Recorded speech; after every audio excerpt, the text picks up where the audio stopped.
Ito boss, 6M70 10-wheeler wing van, Puso Super Great. Ito, tigutan natin itong 6M70 8 stud. Ito yung kanyang size ng gulong tsaka na rim.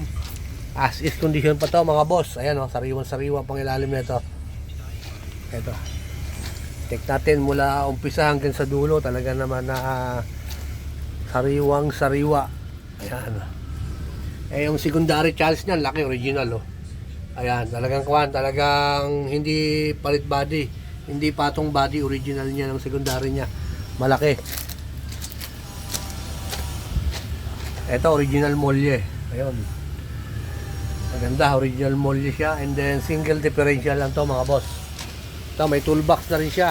With logo na rin ng Puso.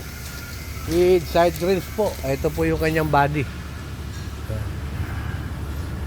Center post lang ang kulang nito. Pwede naman palagyan ng center post ito. Ito, single lock lang yung kanyang likod. As is condition pa ito mga boss, as is condition. Hindi pa siya nare-recon. Pag nabili nyo naman to, pwedeng change color naman to. Ayan, ganda ng pangilalim talaga. Mula umpisa mula harap hanggang likod.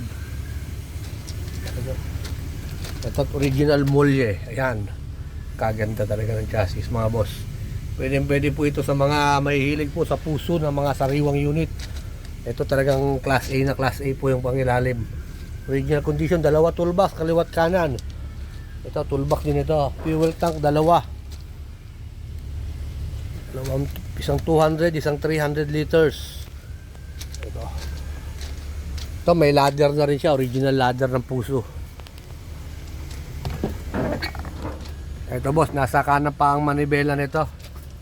Ayun, hindi pa siya naku-convert. Ayan pag na ano nyo naman na with monitor na rin siya. Pag na-reserve nyo na to, new paint, new color, new upholstery, chassis color, pwede isasama sa package naman po ito yung mga ganitong unit. Ito po, 6M70 Super Grace 10-wheeler wing van, original molye single differential.